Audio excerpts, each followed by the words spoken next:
ربنا وأدخلهم جنات عدن التي وعدتهم ومن صلح من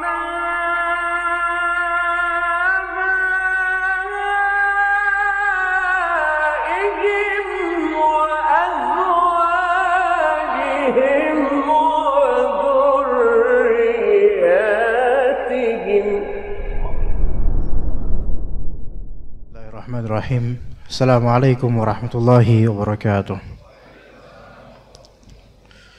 Innal hamdalillah nahmaduhu wa nasta'inuhu wa nastaghfiruh wa na'udzu billahi min shururi anfusina wa sayyiati a'malina may yahdihillahu fala mudilla lahu wa may yudlil fala hadiya lahu. Asyhadu an la ilaha illallah wahdahu la syarika lahu wa asyhadu anna Muhammadan 'abduhu wa rasuluhu la nabiyya ba'dahu. قال الله تعالى في كتابه الكريم يا أيها الذين آمنوا اتقوا الله حق تقاته ولا تموتن إلا وأنتم مسلمون فإن أصدق الحديث كتاب الله وخير الهدي هدي محمد صلى الله عليه وسلم وشر الأمور محدثاتها وكل محدثة بدعة وكل بدعة ضلالة وكل ضلالة في النار. أما بعد.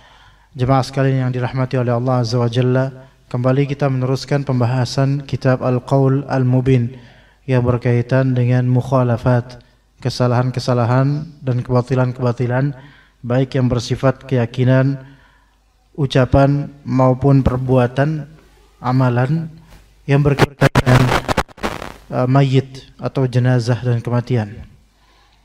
Pada waktu lalu kita sudah menyinggung masalah kesalahan dalam ta'ziyah dan kita masih meneruskannya insyaallah agar semakin clear dan jelas bagi kita semua tentang masalah ta'ziyah yang syar'iyah dan ta'ziyah yang bid'iyah.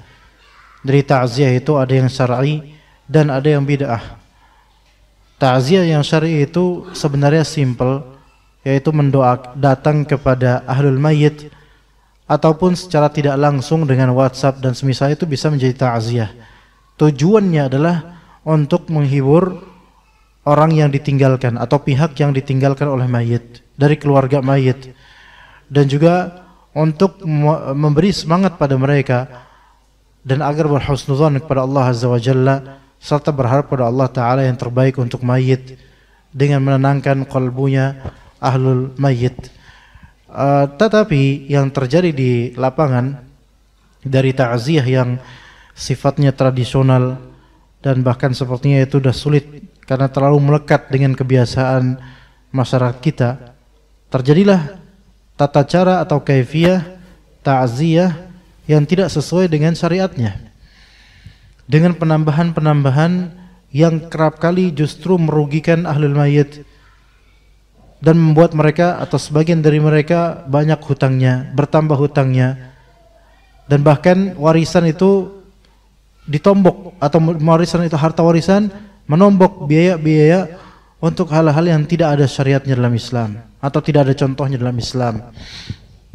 Ya, di sini dikatakan oleh Syekh Abu Ubaidah Hasan Al-Mashhur hafizahullah taala, di antara kebatilan atau kesalahan terbesar dalam masalah ta'ziyah, ittikhadhu makanin li ta'ziyah manzilin aw khaymatin aw masjidin wal ijtima'u lil azai fi wa hasrul azai fi, yaitu menjadikan suatu tempat khusus untuk ta'ziyah, baik itu berupa manzil yaitu rumah yang mungkin bisa kita sebut rumah duka, atau khaymah tenda tertentu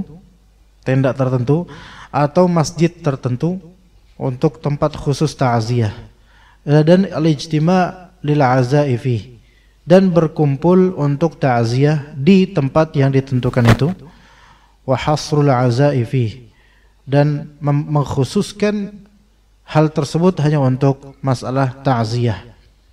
Jadi siapapun dari manapun datang, dari teman jauh dan seterusnya datang untuk berta'ziyah. Ini mungkin kalau secara logika tradisional kita Ini Masya Allah baik ya, menyambung silatul ukhuwah ya, kebaikan gitu ya. Tapi ternyata hal seperti ini kalau kita mau lebih jujur lagi ke kacamata syariat, yang semisal ini tidak ada contohnya. Melainkan ta'ziyah itu begitu simpel. Baik, kita lihat di sini. Wa yulhaqu bihi wad'u midhallatin fil maqabir biqasdi an yajtami'a fiha ahlul mayyit liyatalaqaw al-'aza' aw yukhaffifa 'anhum wahja asy-syams. Dan semakna dengan yang tadi kita sebutkan, yaitu menancapkan midhallat, payung-payung di kuburan-kuburan dengan maksud agar ahlul mayit bisa berkumpul di sana untuk bertakziah di kuburan atau supaya tidak terkena terik matahari. Oke, ini mungkin demi maslahat ya. Tetapi begini ya jemaah sekalian, kalau itu memang tujuannya untuk mengundang supaya ada orang-orang khusus yang dipayungi dan semisal, maka ini tidak baik. Tidak ada pengkhususan dalam masalah ini. Ini bukan parade, ini bukan karnaval. Ini adalah untuk menguburkan mayit dan kita mengambil ibrah dari itu. Bukan untuk besar-besaran, karnaval, parade seperti walimahan, tidak. Kemudian dikatakan oleh Jarir bin Abdullah Al-Bajali radhiyallahu anhu, seorang sahabat, kunna na'uddu atau kunna nara, kami dulu menganggap dan kami memandang al-ijtima'a ila ahli al-mayyiti wa sani'at at-ta'ami ba'da dafnihi minan niyahah, bahwasanya berkumpul ke keluarga mayit, berkumpul orang-orang ke keluarga mayit. Ya, ahli al-mayyit ini kan keluarga mayit, baik anak, istri, suami, paman, ayah, bapak, dan keluarga mayit, keluarga besar mayit, berkumpul ke keluarga mayit. Dan sani'at at-ta'am ba'da dafnihi, dan membuat makanan setelah penguburan mayit. Ini termasuk niyahah, termasuk bentuk meratap, Maka di sini kata Syekh Abu Ubaidah Hasan Al-Salman al-Masyhur ya. Kunna Syekh Masyhur ya, Masyhur Hasan Al-Salman. Kunna na'uddu di sini maksudnya seperti ada ijma' dan kesepakatan para sahabat atau persetujuan Nabi SAW menganggap bahwa hal semisal ini termasuk niyahah, meratap, yang mana itu merupakan dosa besar. Nah, di sini kita lihat yang warid adalah yang ada dalilnya adalah an yasna'an nasu at-ta'ama li ahli al-mayyit, yaitu orang-orang membuat makanan untuk keluarga mayit. Itu yang warid, itu yang ada dalilnya, yang ada nasnya. Adapun fajtima'un nasi fi baitihim jazakumullah khairan, fajtima'un nasi fi baitihim hatta yatakallafu li ajlihim ta'am qalbun lidzalik. Maka adapun berkumpulnya orang-orang di rumah ahlul mayit hingga ahlul mayit kemudian menanggung beban makanan untuk para tetamu, maka ini sebalik dari dalil, berlawanan dengan dalil. Wa qad dzakara katsirun minal fuqaha, dan banyak para fuqaha, para ahli fiqih, mereka menyebutkan anna dhiyafata li ajli al-mauti qalbun lil ma'qul, bahwasanya dhiyafah yaitu bertamu li ajli al-maut, yaitu karena kematian, itu adalah sesuatu yang kebalikan dari hal yang rasional, enggak rasional, enggak logis. Malah ahlul mayyit itu malah melayani tamu-tamu karena ada mayit di situ. Itu sesuatu yang kebalikan dari logika. Jadi gini jemaah sekalian, dalam Islam ad-dhiyafah namanya ad-dhiyafah, bertamu. Ya, dhiyafah itu artinya bertamu. Bertamu di sini ada dua makna, yang disebut makna syar'i, yang mana itu sesuai dengan bagaimana pemahaman dari di zaman Nabi SAW dan juga orang-orang Arab, apa makna dhiyafah. Nah, ini bertamu secara syar'i, dan ada makna yang dikembalikan kepada urf. Makna secara syar'i bertamu itu adalah yang bahasa kita tamunya orang jauh, tamu jauh berarti biasanya dia dari jauh atau musafir bertamu ke rumah kita. Maka ini namanya dhaif. Ini namanya tamu yang memang disebutkan dalam syariat, disebutkan dalam hadis-hadis Nabi SAW yang seperti ini wajib untuk diikramkan, dimuliakan, dan bahkan diberikan kesempatan menginap sehari semalam. Dan bahkan di antara sedekah adalah membolehkan, mempersilakan menginap 3 malam di rumah kita. Ini tamu dalam artian tamu dari safar. Tamu dari safar, yang tamu jauh bahasa kitanya. Ya. Adapun kalau di makna tamu atau dhaif yang kedua, itu dikembalikan kepada uruf kita, yaitu tamu dekat. Beda RT, beda RW, beda camat. Ya, yang ini tamu dari Jakarta Timur ya, dan rumahnya di Bekasi, maka ini tidak masuk ke dalam yang tadi. Dan yang kita perhatikan, takziah itu datang berbondong-bondong dari jauh untuk bertamu ke ahlul mayyit, maka ini bukan suatu hal yang baik. Untuk takziah bukan suatu hal yang baik. Dan mohon maaf kalau apa yang dituturkan di sini, dan kita sebenarnya nggak perlu minta maaf karena ini sesuai syariat. Apa yang mungkin terwujud dan terlisankan di sini sangat-sangat kontras dengan misalnya apa yang di perumahan.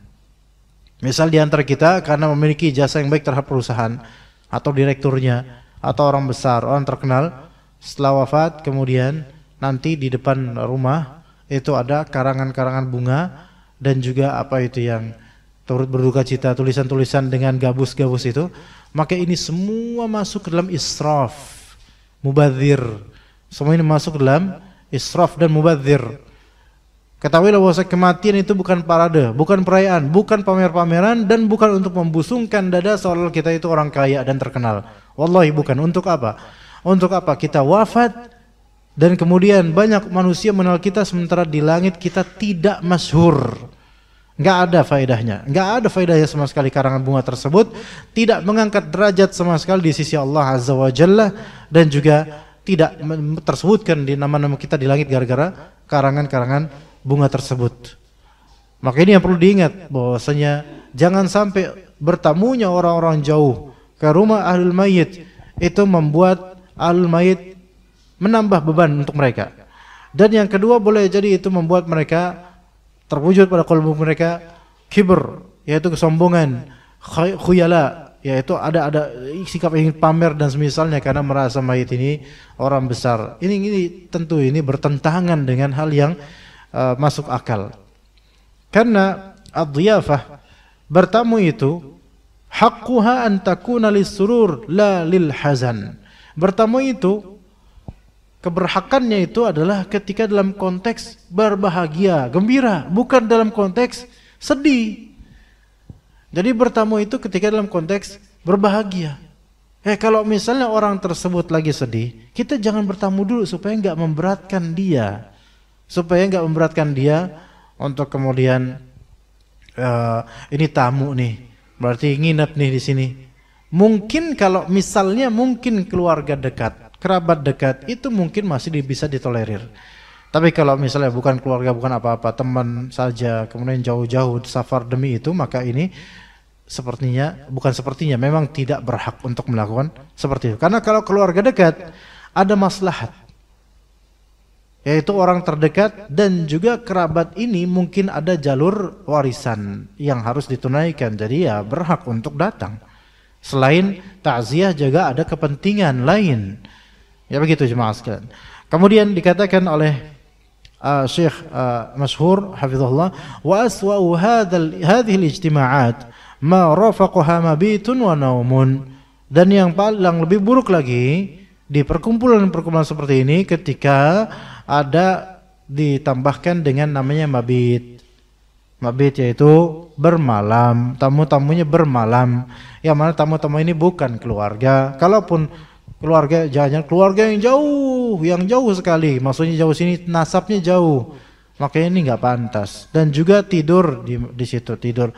Memang secara urf kita ini tuh menyenangkan dan mungkin saja bagi sebagian orang memperkuat keluargaan, mungkin. Tetapi jemaah sekalian, karena ta'ziyah itu adalah suatu syariat, maka ayo kita lihat bagaimana para salaf kita memandangnya. bukan semata-mata kearifan lokal. Dalam riwayat Abdul Razzaq dalam kitab Al-Musannaf beliau rahimahullah, beliau memberikan bab as-sabr wal buka wan niyahah, bab tentang kesabaran, tangisan dan ratapan. Dari Sa'id bin Jubair, seorang tabi'in. Sa'id bin Jubair berkata, "Salasatun min amril jahiliyah." Ada 3 perkara yang termasuk perkara jahiliyah. Yang pertama an-niyahah. An-niyahah, meratapi mayit. Wat ta'amu 'alal mayit. Ya, dan membebani makanan terhadap mayit, yaitu di sini ahlul mayit membekali makanan karena kematian salah satu anggota keluarganya. Jadi ahlul mayit itu repot untuk undangan-undangan takziah atau repot untuk melayani atau memberikan makan, mensuplai makan untuk orang-orang yang bertakziah. Ya, jadi mayit direpotkan akan hal ini. Ini termasuk hal-hal yang sifatnya jahiliyah. Karena apa? Kenapa mayit ini, ahlul mayit, keluarga mayit, kenapa banyak harus repot mensuplai makanan? Karena banyaknya orang yang bertakziah dan stay di rumah takziah, rumah duka. Wa baitu tatil mar'ati 'inda ahlil mayit laysat minhum, dan bermalamnya perempuan di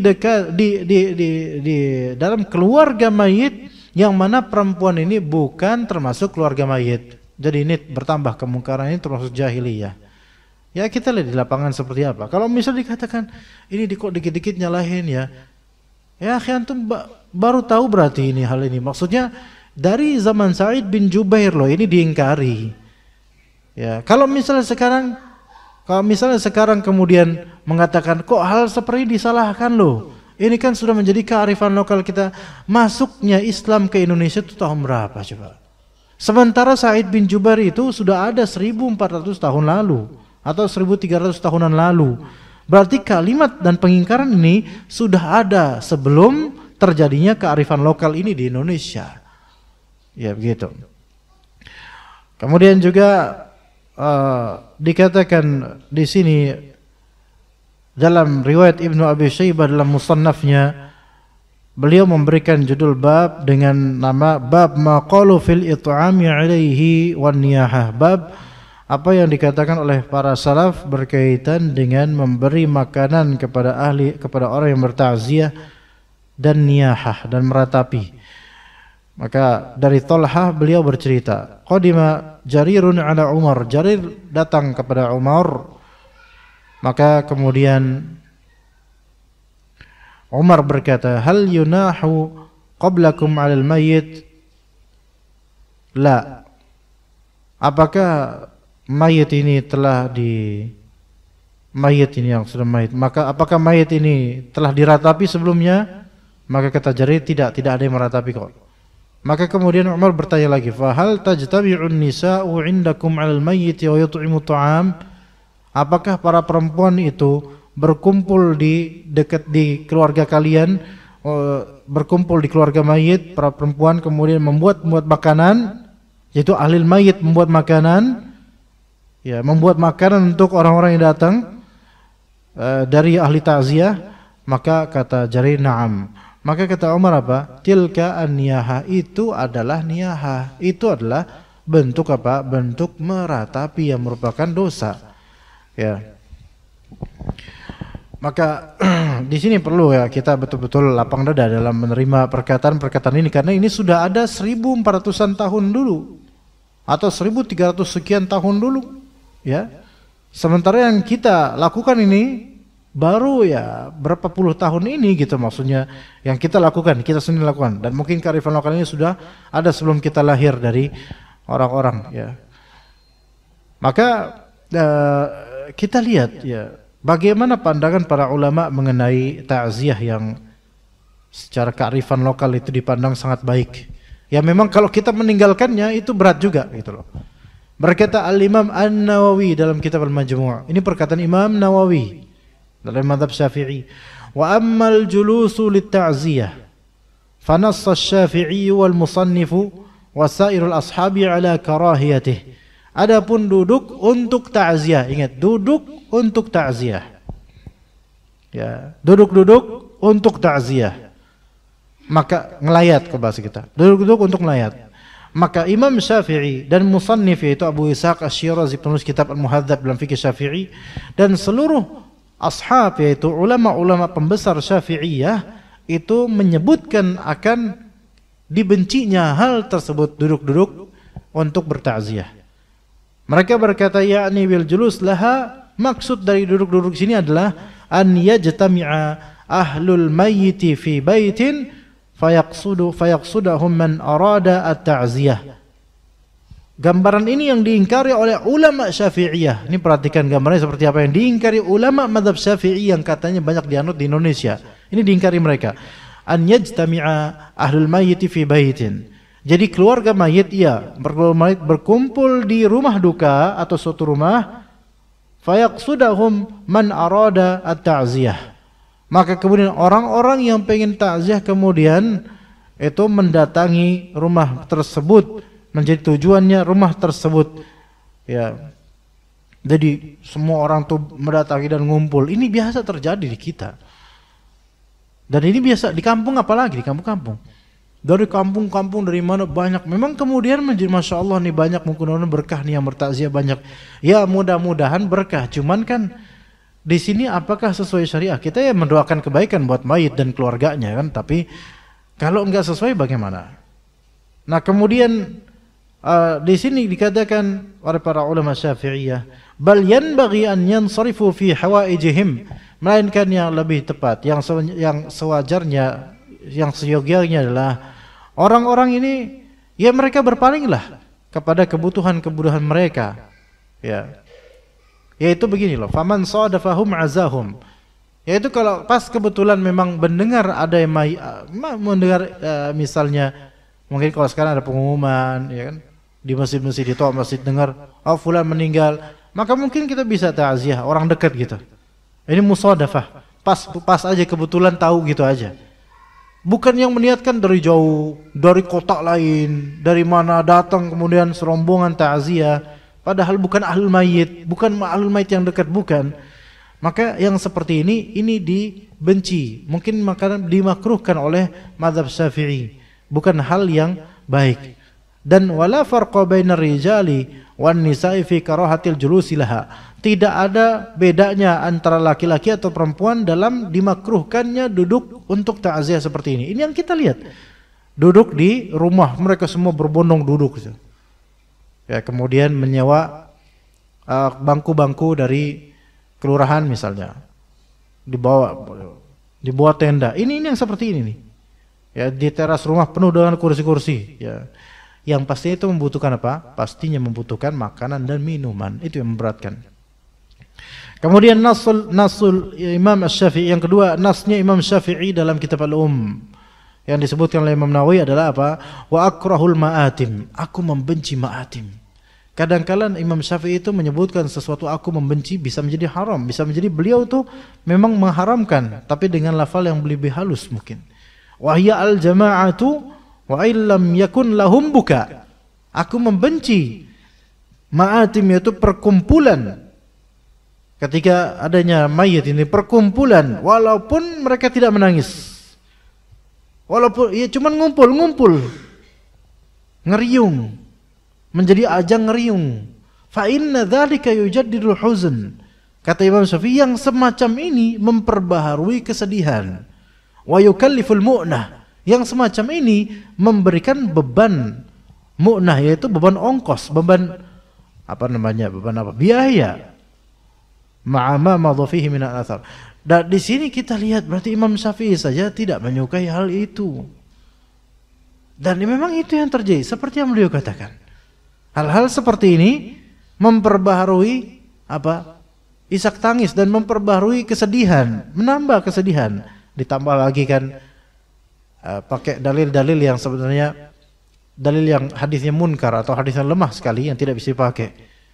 Ya, misalnya 3 hari. Ya, mereka bilang takziah itu 3 hari. Ini dalil munkar, hadisnya munkar. Tidak sahih.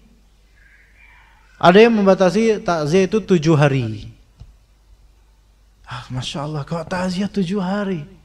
Sementara ini BBM naik. Bingung mau pakai Pertalite atau mau pakai Vevo, ya bingung kan? Ya, oke Vevo tambah 1 liter 900. Ya. Mau bingung pakai mana? Itu BBM. Harga-harga naik. Tambah mati. Lama-lama nyesel juga, kenapa sih mati sekarang? Pas lagi sekarang baru mati gitu. Ya, pas lagi sedang sulit-sulitnya BBM. 7 hari takziah, 7 hari acara takziah, 7 hari kursi-kursi disewa. 7 hari tenda itu masih ada di tempatnya. 7 hari orang-orang berdatangan. Dan setiap hari harus menyediakan makanan. Dari mana duitnya? Coba. Kalau nggak nilap dari warisan, atau mengorbankan apa yang dipunya dari tabungan, atau meminjam kepada teman. Ayo. Untuk suatu hal yang tidak ada sunnahnya, tidak ada contohnya. Dan ini kenapa subur? Karena dilestarikan secara kebudayaan dan didukung oleh orang-orang yang bersongkok, yaitu ustadz-ustadz lokal. Karena mereka adalah orang yang paling bergembira kalau ada yang mati. Mereka as'adun nas fi mautin nas. Orang yang paling berbahagia dengan adanya kematian orang di kampungnya. Inna lillahi, udah rupiah mainnya. Baru dengar di tua masih inna lillahi, udah pikirannya apa? Rupiah, nasi berkat. Dan ini hak, ini beneran terjadi. Yang mengingkari ini berarti nggak melihat kenyataan. Iya. Karena betapa banyaknya dai-dai kampung terutama itu benar-benar mencari oportunis dalam konteks ini. Dan kemarin anda lupa, ada ikhwan mana yang bercerita, beliau punya ibu yang memang terbebani karena hal-hal seperti ini. Ya, wafatkan suaminya, pamannya atau siapa, lupa anak siapa yang wafat dari keluarganya, wafat keluarganya. Ya namanya tradisionalis, ya ada yang wafat, ya udahlah tahlilan dari first day, hari pertama tahlilan, takziahnya dengan cara seperti itu. Harus ngumpul, sewa ini sewa itu udah kayak belum ada pesta pernikahan aja pak, walimahan aja paling mentok 3 jam pak. Lah ini gara-gara udah ditinggal mati, warisan juga belum tentu banyak, terbebani pula dengan ini. Udah gitu ustadznya apa? Nyodok-nyodok. Ayo kapan? Ayo kapan? Ayo kapan? Ayo kapan kata ustadznya. Ini bener-bener nih ustadz bener-bener murtazik, bener-bener nyari rezekinya dari situ. Ya. Dan kemudian diadakanlah acara tersebut. Diadakanlah acara tahlilan atau takziah versi tersebut. Hari pertama, Masya Allah, udah berapa ya habis? Sampai 7 harian. Hari pertama ada 7, 2, ada 3, ada 4. Iya, hari kedua, ketiga, keempat, kelima, keenam itu katanya udah pagi hari keempat, kelima, keenam udah mulai sepi yang datang. Tapi kursi-kursi masih tertib di situ, kursi-kursi masih ada karena ini masih hari berkabung. Hari berkabung. Baik. Dan hari ketujuh dan tiap hari selalu ada doa, selalu ada pendoa, ada ustadz yang doakan, selalu ada undangan gitu loh, ada ustadz yang diundang untuk berdoa. Ya, hari ketujuh yang diundang ustadz fulan. Dan memang kalau hari ketujuh klimaksnya, yang datang dari jemaah banyak. Iya dong, kan paling akhir nih, injury time. Jangan disia-siakan ini, lumayan enak makanannya. Pulang-pulang bawa nasi berkat dengan tergopoh-gopoh bangga. Lihat gua pulang bahasanya banyak-banyak deh yang mati biar sering dapat nasi berkat seperti ini. Seolah-olah seperti itu kalimatnya, secara lisanul hal seperti itu. Mereka nggak pernah bicara begitu karena nggak mungkin, tapi secara kelakuan itu kayak saya sepertinya. Nah, ustadz yang diundang datang, ustadz pendoa biasa, ustadz pendoa yang ya doa-doa hafalan. Doa-doa yang dari tahun ke tahun, dari milad ke milad, dari maulid ke maulid, dari acara ke acara, ya seperti itu doanya. Wa yukafi mazidah, azimi sultanik, selalu itu doanya. Nggak jauh dari itu. Itu doa-doa yang dihafal seperti itu. Modalnya untuk mendapatkan rezeki. Maka kemudian ternyata di hari ketujuh yang datang ya 4 ustadz. 4-4-nya datang kata akh ini. Yang nggak diundang ustadznya datang. Dan itu semua ustadz ternama di kampung. Kalau datang nggak diapa-apain, lihat nanti akibatnya. Ada terapi shock nanti dari ustadz-ustadz ini. Akhirnya kan sungkan. Akhirnya apa? Masing-masing ustadz ini mendoakan. Ada sesi doa ustadz A, kemudian silakan ustadz B turut mendoakan, ustadz B, ustadz B. Bismillahirrahmanirrahim, doakan. Ustadz yang C silakan doakan lagi. Yang mungkin doanya mungkin nggak jauh beda gitu. Ustadz D doakan lagi. Ya. Emang dikira ada makan siang gratis gitu? Emang dikira doa-doa mereka gratis? Enggak, not for free. Harus ada amplop di balik itu. Yang tadinya rencananya cuma mencanangkan amplop 1 doang, dan itu udah benar-benar terkuras, 7 hari terkuras harta mereka. Ini amplop tinggal buat 1 ustadz. 4 ustadz yang datang, 3 nggak diundang, nggak tetap datang. Dan mereka juga ya datangan mereka artinya menuntut bahwasanya ayo saya juga dong. Akhirnya apa? 3 kali lipat dong ya. Jadi 4 amplop untuk 4 ustadz ini. Dan harus ngutang-ngutang lagi. Lihat bagaimana yang memang disebutkan dalam suatu hadis yang dhaif. Memang ada di antara manusia nanti yang mereka memakai nama agama, tapi mereka adalah para pemakan harta manusia. Dan ini yang seperti ini nih. Dai-dai seperti ini nih. Pemakan harta manusia yang kemudian mereka itu minta diundang dalam masalah-masalah seperti ini. Kalau enggak diundang, maka akan dituding macam-macam. Iya. Ada yang meninggal, didatengin itu ahli mayitnya. Memburu ahli mayit supaya apa? Diundang supaya mendoakan. Pulang-pulang bawa besek dan amplop. Allah musta'an. Itu yang dituju sebenarnya. Kalau antum misalnya mengatakan, Ustaz, kita nggak bisa membedah dada mereka. Hati itu ada terjemahannya di kelakuan. Kalau kelakuannya kayak gini, ya ketahuan ya hatinya seperti ini. Kenapa kok ada yang mati selalu memburu kematian? Selalu memburu kematian. Ini emang udah tradisi jemaah sekalian. Nggak bisa kita pungkiri yang seperti ini. Kasus-kasus seperti ini. Biaya yang cost yang ini cost of living aja kita udah repot. Ini cost of death dapat lagi, kesian ini. Gimana? Nah, kemudian dikatakan juga oleh Abu Dawud rahimahullah, qultu li Ahmad. Imam Abu Dawud itu mazhabnya Hanbali jemaah. Abu Dawud As-Sijistani, ya kalau kita hadis riwayat Abu Dawud ini, Imam Abu Dawud itu mazhabnya mazhab Imam Ahmad. Muridnya Imam Ahmad. Qultu li Ahmad. Aku bertanya kepada Imam Ahmad. Awliyaul mayyit yaq'uduna fil masjid yu'azzun, para wali-wali mayit, yaitu keluarga dekat mayit, mereka duduk-duduk di masjid. Apakah mereka berhak untuk ditakziah? Artinya nih, kerabatnya mayit, ada yang mati, meninggal. Kemudian kerabatnya berkumpul di masjid untuk supaya orang-orang tuh bertakziah kepadanya, mengkhususkan tempat masjid untuk menjadi tempat takziah. Apakah berhak mereka ditakziah? Tanya Imam Abu Dawud kepada Imam Ahmad. Kata Imam Ahmad, amma ana fala yu'jibuni. Adapun aku, menurutku itu sesuatu yang tidak membuatku suka. Sesuatu yang aku tidak suka. Akhsha an yakuna ta'ziman lil mayyit aw al maut. Karena hal seperti itu aku khawatir itu adalah merupakan bentuk pengagungan terhadap mayit dalam konteks yang tidak benar, ya, atau pengagungan terhadap kematian dalam konteks yang tidak benar. Mengagungkan kematian dengan maksud kita itu khawatir nanti mati kita bakal gimana-gimana, itu boleh, bahkan itu bagus.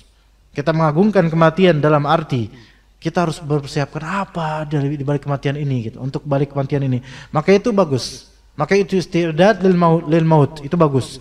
Tetapi kita azim lil maut dengan yaitu mengglamorkan kematian dan juga melakukan niyahah dengan cara ini, yaitu meratap dengan cara ini, maka ini hal yang terlarang, Berkata Ibnul Humam dalam mazhab Hanafi dalam kitab beliau Fathul Qadir, yukrahu ittikhadhu diyafati min ahlil mayyit. Dimakruhkan yaitu artinya bukan secara harfiah tapi secara makna, dimakruhkan ahlul mayit untuk menerima tamu atau dimakruhkan bertamu kepada ahlul mayit. Li'annahu syuri'a fis surur la fis syurur. Karena bertamu itu disyariatkan di masa senang, bukan di masa sulit, di masa buruk. Wa hiya bid'atun mustaqbahah, dan itu termasuk bid'ah yang diingkari, yang dianggap buruk. Ya. Ibnu Taimiyah dalam Majmu' Fatawa beliau mengatakan, wa amma sun'atu ahli al-mayyit atau sun'atu ahli al-mayyit ta'aman yad'una an-nasa ilaihi fahadha ghair masyru' wa innama huwa minal bid'ah. Adapun ahlul mayyit, ingat di sini, ahlul mayyit menggodok makanan, membuat makanan selagi menyeru manusia kepadanya, baik dengan lidah, lisan maupun dengan konteks, yaitu ketika ada mayit bendera kuning, oke, bendera kuning hanya tanda sajalah. Kemudian ahlul mayit membuat tenda, mengumpulkan kursi-kursi dan bangku-bangku, menata semua itu untuk mempersiapkan orang-orang untuk berkumpul ta'ziah di sini, maka ini tidak disyariatkan. Dan ahlul mayit ini menyediakan makanan, ini tidak disyariatkan, bahkan ini termasuk dalam perkara kebid'ahan. Dalam perkara kebid'ahan. Ini termasuk ma'atim yang memang dilarang, dan ini tradisi kita. Tradisi kita. Baik, ya Ustaz. Oke, bukan ahlul mayit yang masak, tetapi para pembantu mereka. Pembantu itu digaji oleh siapa? Keluarga mayit. Iya, karyawan-karyawan dan juga orang-orang yang membantu. Siapa yang melayani? Siapa yang menggajinya? Siapa yang membekali terasinya, bawangnya, nasinya? Ini semua siapa? Dari mana? Dari keluarga mayit, dan ini nggak boleh. Kecuali kalau misalnya dari keluarga tetangga atau sahabat dekat, orang-orang sekitar yang mereka membuat makanan untuk keluarga mayit, dan silahkan kalau memang ada yang bukan bertamu ya, datang ke rumah itu untuk takziah ya, mungkin karena memang lagi disuguhin terus dimakan, itu secara aksidental nggak apa-apa. Tapi kalau dijadikan seperti kondangan, dijadwal ini jam makan, nih siang ini jam makan, udah makan dulu semua, makan dulu ya, makan dulu, maka ini pesta, ini namanya, bukan takziah. Nah, kalau misalnya sahabat-sahabatnya, tetangga-tetangganya, bukan kerabat, bukan ahlul mayit, itu membuat makanan, mereka semua membuat makanan, baik makanan kecil atau makanan besar, untuk membantu keluarga mayit, baik yang di rumah itu atau keluarga mayit yang datang karena kepentingan kekeluargaan, maka ini termasuk yang disunahkan, dan ini perintah Nabi SAW. Ini yang bedanya di sini jemaah sekalian, ini perbedaannya. Bukan malah ahlul mayitnya yang keluar kocek yang tidak sedikit, dan mereka lah yang kemudian masak, dan enggak seperti itu. Maka dikatakan oleh Syekh Masyhur hafizahullah, dalam menancapkan tempat-tempat khusus untuk ta'ziyah ini ada beberapa mahadzir dan mara bahaya dan musibah dan keburukan yang banyak. Ada beberapa. Di antaranya yang pertama, di sini beliau menyebutkan nasbus sawawin wal khiyam al fakhmah wa farrashahu bis sajjad al fakhir. Menancapkan kemah, tenda yang fakhmah, yang besar, fakhmah membanggakan, besar, tenda besar, dan mengkarpetkan dengan sejadah yang membanggakan gitu loh. Ini terjadi loh. Memang mungkin kalau yang seperti ini, versi ini di Indonesia jarang, tapi antum bisa lihat banyak sekali di Mesir. Di Mesir banyak sekali seperti ini. Ya, tendanya besar ikhwan. Tendanya besar. Bahkan kadang bisa hampir satu perumahan ini loh. Besar di lapangan biasa, di aula besar, tenda besar sekali. Ya. Kemudian karpetnya Masya Allah. Tempat duduk berderet banyak. Ya. Nanti insya Allah kita teruskan insya Allah setelah azan insya Allah ta'ala. Baik, kita lanjutkan tadi, yaitu menancapkan khaymah Ya, itu sebagaimana kok di Mesir banyak sekali jemaah. Ya, baik itu untuk dalam konteks ta'ziyah atau dalam konteks mengenang kematian fulan 40 harian atau haulan fulan, mayit fulan, ya. Dan ditambah juga dengan apa? Dengan diundangnya qari yang memang spesialis dengan langgam-langgamnya, qari undangan. Ya, mana mereka spesialis bukan ahli qiraah, melainkan mereka spesialis qari, ya. Bahasa sekarang kan kita seorang qari itu bukanlah seorang hafiz yang mutqin tajwidnya, tahsinnya dan juga tafsirnya kalau bisa memang. Tapi enggak, ini adalah qari yang mudud atau panjang pendek itu terserah dia. Yang panjang kepanjangan, yang pendek dipanjang-panjangin, ya kepanjangan semua. Kemudian dengan suara lengkingan-lengkingan. Dan digelombangkan dengan equalizer, dipermainkan di mikrofon di amplinya supaya terbayang-bayang suaranya. Itu besarnya khaymah tersebut jauh, dan tamunya semakin mewah khaymah tersebut, maka semakin apa? Semakin banyak pengunjungnya. Itu bisa antum lihat banyak sekali di YouTube. Itu di situ dalam rangka aza Sayyid fulan, aza Habib fulan, aza yaitu takziah terhadap mayit ini yang sudah wafat tahun lalu, sudah wafat beberapa hari lalu, gitu, seperti itu. Wafat 7 hari yang lalu. Nanti kemudian diundang syekhnya. Di sini syekhnya bukan memberikan ceramah, melainkan membacakan Al-Quran. Membacakan Al-Quran. Tapi membacakannya bukan membaca yang antum tahu, yang qari ya.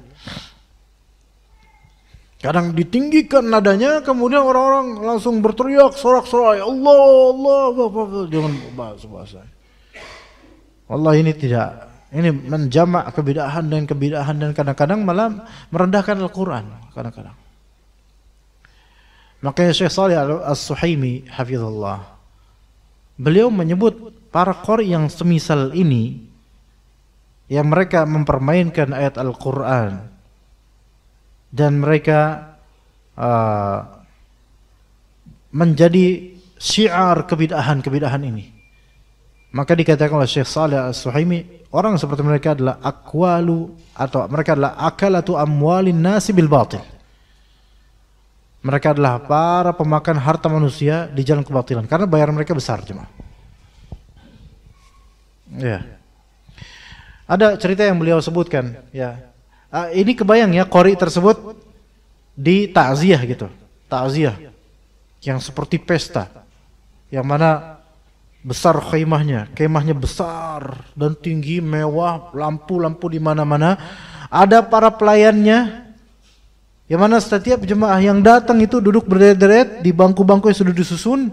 Kemudian pelayannya pakai seragam, pakai dasi kupu-kupu, membawakan minuman-minuman untuk orang ini, ditawarkan minuman.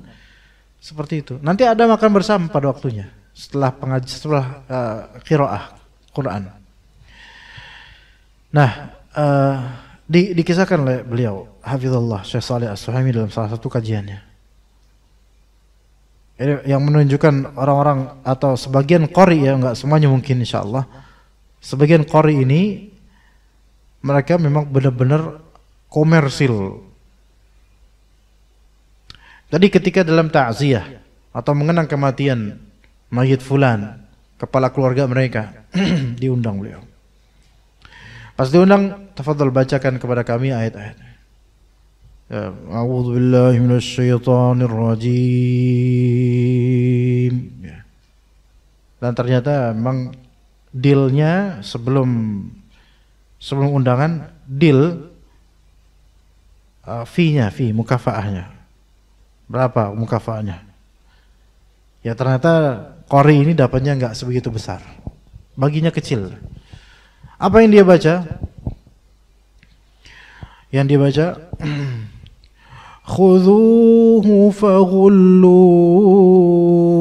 Apa Apa itu artinya? Tsummal jahima sallu, tsumma fi silsilatin zar'uha, sampai akhir ayat-ayat tentang neraka.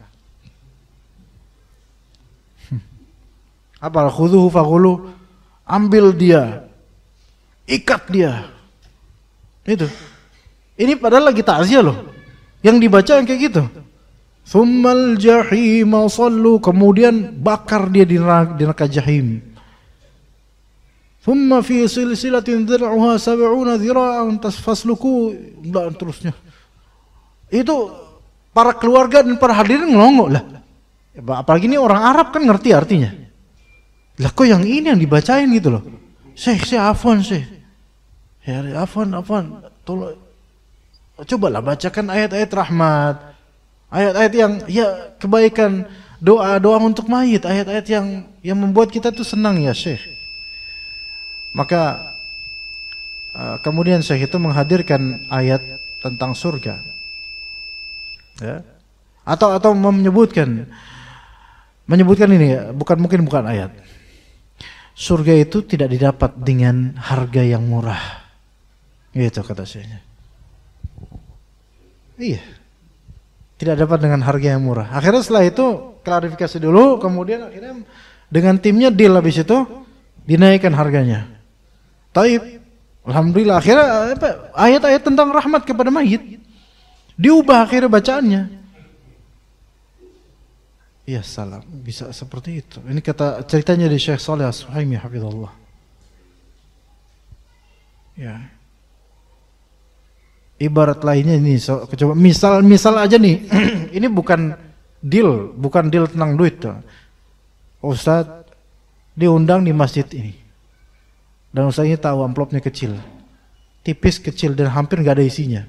Kemudian kajiannya apa isinya? Udah nggak semangat Ustadz, nggak semangat. Udahlah nggak usah ada pertanyaan, udah biar cepat-cepat aja selesai gitu kan Ustadz. Nggak ada senyum-senyumnya Ustadznya. Ya. Taib. Tapi kemudian ketika selesai kajian, buka amplop, alhamdulillah udah besar sekarang nilainya. Di rutinan datang lagi, udah senyum. Karena apa? Tahu bahwasanya di sini bayarannya besar. So, lihat kalau kayak gini, barometernya baik ilmu, qiraah dan semisalnya, berarti memang orientasinya sama sekali bukan akhirat. Dan sekarang kalau kita lihat, jujur aja kita lihat, orang-orang yang mendoakan ketika ta'ziyah itu, tahlilan ketika ta'ziyah itu, akankah mereka datang kalau nggak ada makanan? Akankah mereka datang kalau di kampung bukan hanya makan nasi berkat doang, itu bawaan nanti. Tapi ada makan di tempat, ada makanan bawaan dong. Iya, masa pulang dengan tangan hampa? Harus ada ini. Pokoknya tahlilan dulu, wiritan, ya. Makanya mereka kemudian sebelum wiritan mereka ditaruh di depannya itu makan makanan. Biar semakin semangat wiritannya. Ini beneran, ini kan memang kita nggak bisa mungkini terjadi. Bahkan kadang-kadang disediakan gelas-gelas kayak gini, isinya apa? Samsu banyak. Di kampung-kampung samsu, yang suka samsu, yang suka filter. Ada, nggak ada itu, nggak semangat mereka. Ini sebenarnya mau takziah atau mau nongkrong, sampai ada kayak gitu, kopi harus ada. Ya Allah, dan itu yang nyediain siapa? Ahlul mayit. Ini jahiliyah semua, ini seperti ini, bid'ah semua, nggak ada seperti ini dalam Islam. Memberatkan jemaah sekalian. Lah terus apakah ketika kita sepi gitu aja, kemudian takziah lewat begitu aja, memberikan tausiah kesabaran selesai, udah gitu aja kayak itu takziah sepi banget Ustaz. Seperti itu takziah. Kita menganggap itu sepi, nggak rame, kok kayaknya nggak dihargai, karena selama ini yang kita pakai adalah yang tidak sesuai sunnah. Makanya kita menganggap yang sesuai sunnah itu nggak relevan, nggak cocok, nggak rame, nggak asik, nggak dihargai.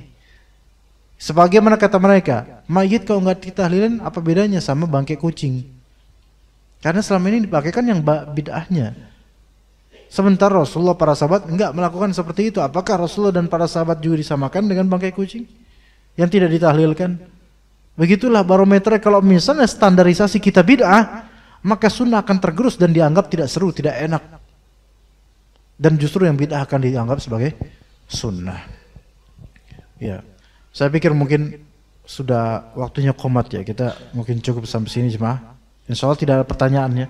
Cukup sampai sini aja karena takutnya berlarut. Silakan kita pertimbangkan aja untuk keluarga kita.